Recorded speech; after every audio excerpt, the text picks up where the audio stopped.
Selamat sore ibu-ibu. Sore, Ibu. Bagaimana kabarnya? Alhamdulillah baik saja. Alhamdulillah. Baiklah, pertemuan kali ini kita akan membahas modul 6. Langkah kedua tentang mengidentifikasi kandungan gizi bahan pangan yang ada di sekitar kita. Ibu-ibu, agar makanan yang dimakan ibu hamil dan balita memiliki kandungan gizi yang baik, maka ibu-ibu harus memahami jenis makanan dan fungsinya. Baik, yang sekarang kita akan membahas zat gizi pada bahan makanan dan fungsinya. Yang pertama, kelompok kandungan gizi ada karbohidrat.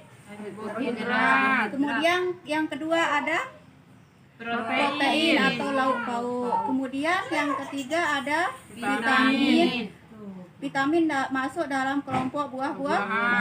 Kemudian yang keempat ada mineral atau sayuran. Nah, saya ada beberapa jenis makanan. Coba ibu-ibu bisa pilih kira-kira mana yang termasuk dalam makanan karbohidrat, kemudian protein, kemudian vitamin dan sayuran. Silakan ibu-ibu pilih. Sebelumnya saya bagikan kelompoknya ya. Jadi kelompok karbohidrat atau makanan pokok, kemudian kelompok lauk pauk, kemudian ibu Isti kelompok sayuran dan buah-buahan. Ya, lanjut. Makanan pokok yang pertama ada karbohidrat. Karbohidrat ini menjadi sumber tenaga bagi kita. Kemudian fungsinya untuk berpikir dan bekerja. Lauk pauk, yang di sini lauk pauk itu adalah protein. Jadi fungsinya zat membangun sel, kemudian memperbaiki sel-sel yang rusak. Nah, untuk lebih lanjutnya mana saja kira-kira makanan yang masuk dalam protein, nanti kita bahas ibu ya. Kemudian yang selanjutnya sayur dan buah-buahan, ini masuk dalam vitamin dan mineral. Fungsinya membantu proses kerja tubuh. Kemudian yang kedua, mencegah berbagai penyakit. Jadi ibu-ibu kalau tercukupi di sini vitamin dan mineralnya atau buah-buahan dan sayurannya, maka anak-anak ibu akan tercegah dari namanya stunting. Nah, sekarang kita lanjut, kita akan membagi kelompok ibu-ibu Unggi. Kelompok Ibu Ani masuk dalam kelompok makanan pokok. Kemudian Ibu Lia masuk dalam kelompok lauk pauk. Nah, kemudian Ibu Isti masuk dalam kelompok sayur dan buah-buahan. Nah, di sini saya ada beberapa gambar ibu-ibu ini. Nah, coba sekarang ibu-ibu pilih yang pertama kelompok makanan pokok. Ibu Ani, ibu pilih mana kira-kira yang masuk dalam kelompok makanan pokok. Nah, coba Ibu Ani maju ke depan untuk tulis ke depan kira-kira mana yang termasuk dalam kelompok makan pokok atau yang mengandung karbohidrat.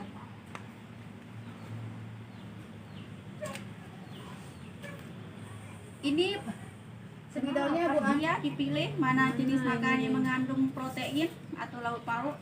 Semuanya ini ditulis Bu. Tergantung Ibu Lia mana yang menurut Ibu Lia benar, itu yang ditulis di. Ibu Lia. Tanda tangan. Ada 4. Buah-buahan silahkan Bu Isti. Ini jenis makanan sayuran dan buah-buahan. Sayuran dan buah aja dan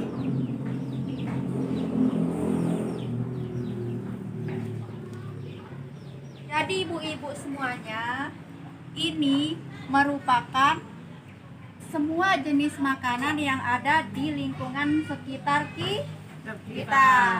Jadi karbohidrat ada beras, sagu, jagung, kentang, ubi dan singkong. Nah, kemudian yang mengandung protein ada lauk pauk, tempe, ikan, daging dan telur. Buahan ada semangka, jeruk, apel, semuanya ya.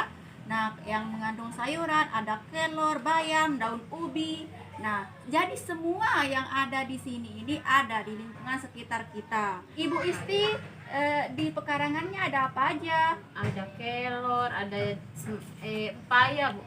Ya. Pisang juga, Pisang tapi juga belum ada kan? matang. Nah, pisang masuk dalam kategori apa? Buah-buah tamin.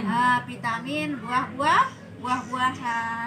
Jadi itu sangat berpengaruh, sangat bagus untuk pemenuhan gizi ibu hamil dan anak, untuk pencegahan stunting. Jadi ini sangat mudah sekali kita dapatkan di sekitar rumah kita. Akan menyanyi sebuah lagu yang tidak asing. Masih ingat lagu Aku Anak Sehat? Masih. Oh, anak saya sering nyanyi itu. Oh iya, baik, kita nyanyi sama-sama ya.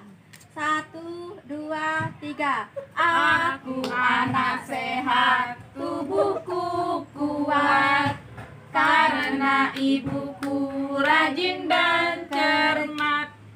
Semasa aku bayi selalu diberi ASI, makanan bergizi dan imunisasi.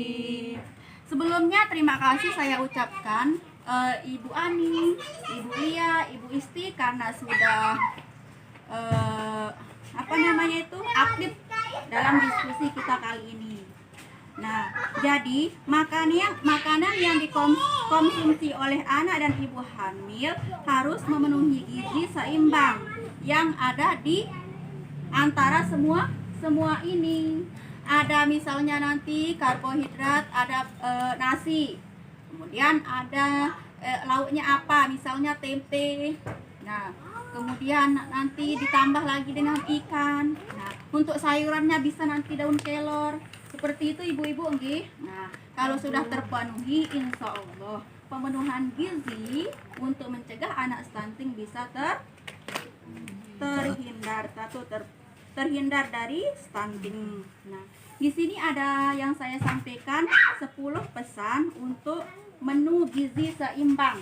Nah, yang pertama, syukuri dan nikmati aneka ragam makanan. Jadi semua jenis makanan yang ibu dapatkan harus disyukuri dan dinikmati. Kemudian banyak makan buah dan sayur.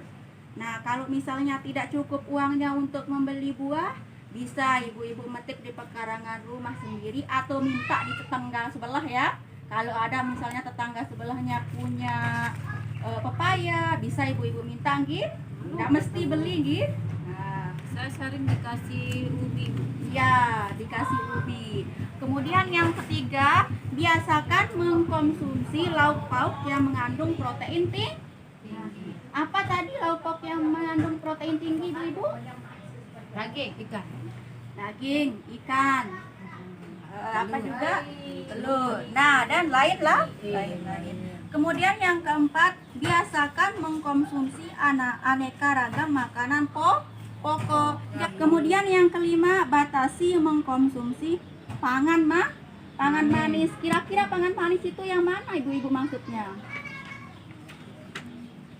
Yang manis-manis. Yang manis, asin dan berlemak.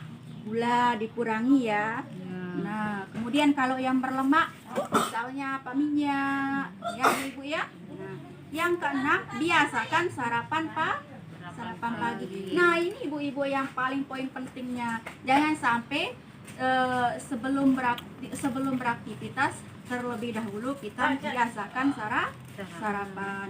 Kemudian yang ketujuh, membiasakan minum air putih yang cukup dan aman. Nah ya, kita biasakan sebelum minum air putih kita masak terlebih dahulu airnya. Itu supaya air yang kita konsumsi itu aman. Yang kedelapan, lakukan aktivitas fisik yang cukup dan pertahankan berat badan ideal.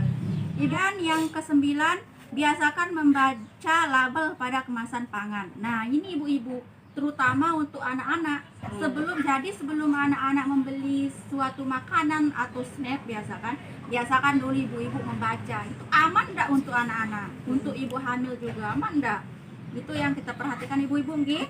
Ya, Nah, Bu. kemudian yang ke-10, cuci tangan pakai sabun dan air bersih mengalir. Jadi setelah beraktivitas entah apapun aktivitasnya, biasakan kita mencuci tangan di air yang mengalir pakai sabun. Nah, kira-kira dari yang sudah kita bahas ada yang ditanyakan enggak, Bu? Paham, Bu. Saya Bu di rumah itu jarang sekali pakai sabun Bu. Ya, kenapa, Bu Lia? Karena sudah kebiasaan Bu. Oh, jadi kebiasaan yang buruk jangan diteruskan Ibu Lia ya. Mulai sekarang biasakan memakai sabun saat mencuci tangan supaya bakteri yang ada di tangan kita itu bersih. Coba Ibu Isti, Iya Bu. ada yang ditanyakan? Udah Bu, udah Oke, paham. semuanya sudah paham ya. Baiklah, kalau ibu-ibu sudah paham, maka pertemuan kali ini kita akhiri ya. Nah, sebelumnya semoga pertemuan kita pada hari ini bermanfaat untuk ibu-ibu. Jangan lupa diterapkan ya makanan yang mengandung gizi supaya ibu hamil dan anak bisa tercegah dari yang namanya stunting. Baik ibu-ibu, sebelum saya tutup, marilah kita sama-sama melafazkan hamdalah. Alhamdulillahirabbil alamin. Sekian dan terima kasih. Assalamualaikum warahmatullahi wabarakatuh. Waalaikumsalam warahmatullahi wabarakatuh. Tepuk hebat. Hebat, hebat. Hebat, hebat. Hebat.